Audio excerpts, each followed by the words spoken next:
Hitting up your creditors. Okay, my information is good there. Oh, they got my name right. They got my name spelled right. They have my business name spelled right. Oh, wait a minute. The business address is actually my home address. I told them to change that. I wanted it to be my business address. I have a virtual address that I want them to use instead. Let's get that fixed right away. And then obviously, lastly, information is lined up in your state. And you can just simply look that up either through your registered agents if they registered the business for you. We have our clients do it themselves. Like, hey, look it up with your registered through your registered agent, or look it up directly in the state because that's going to give you the cleanest data. Optimize the business. Optimize the business. So second to last one.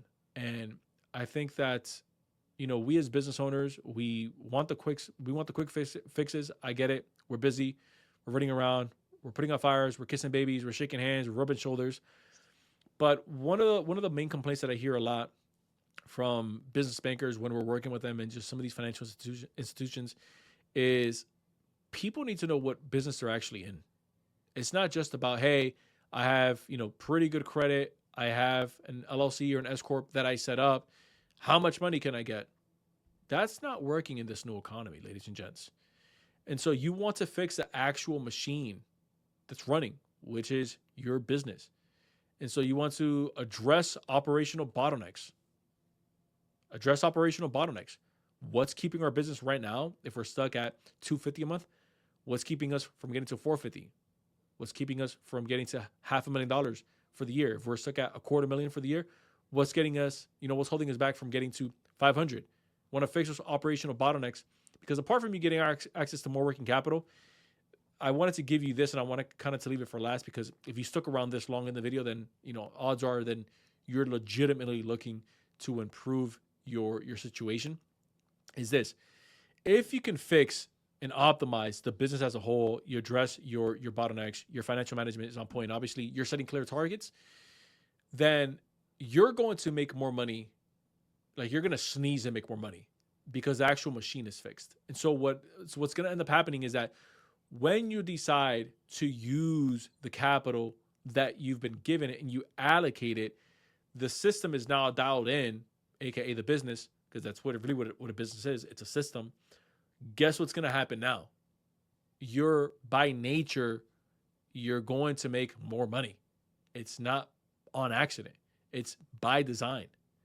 And so I see I have way too many of these conversations, and I'll probably say this on blue in the face, is don't just ask for capital for the hell of asking for more capital if you don't know what the heck you're going to do with it, if you don't know what business you're actually in.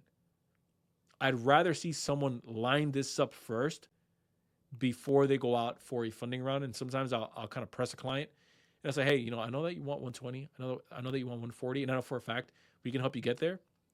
But what exactly are we going to use this for? Where is this being deployed? How much return are we expecting to see on this? You deploy 30K tomorrow. How much of that do you expect to get back, and in what time frame? And if I see that someone's a bit nervous, they're not, they're uneasy about the response, they're not too sure, I'm going to press them a little bit. I'm going to say, hey, I think you got to figure out the business first. Yes, we're going to help you get the business capital, but it's going to serve you so far better that once you get access to that money, you're going to make so much more money with it versus giving someone, in this case, the bank gives you a loaded weapon, which in this case is debt. And so if the debt isn't properly allocated, you end up hurting yourself. And then lastly, diversify your capital sources. This is risk mitigation. So if you are just using, let's say, one bank, and all of your funds that you're using for your projects are coming from that one bank, the minute that bank tightens up, not because you did anything wrong again, and they decide to tighten up and they slash the limit or they just stop lending altogether for an extended period of time, that slows you down and you get caught with your pants down. Bad spot to be. And so this is how you risk mitigate.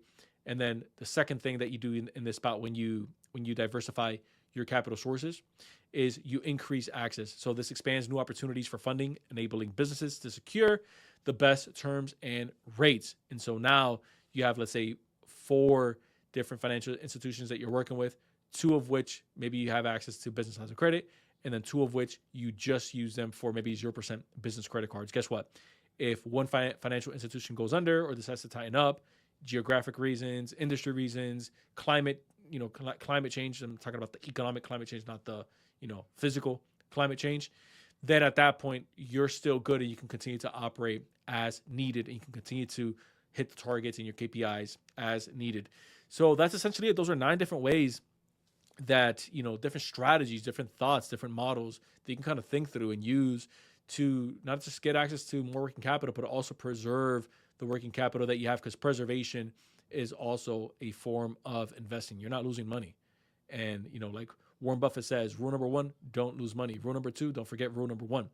So if you found value in this video today, consider hitting the subscribe button down below and join us for weekly drops just like this. Feel free to share it with an entrepreneur that you know is going to find value in it.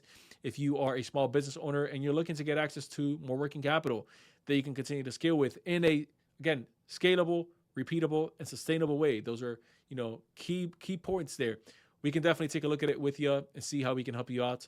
Go ahead and click the link down below, insideinnercircle.com, book a call with our team. But other than that, I will see you guys in the next video. Bye.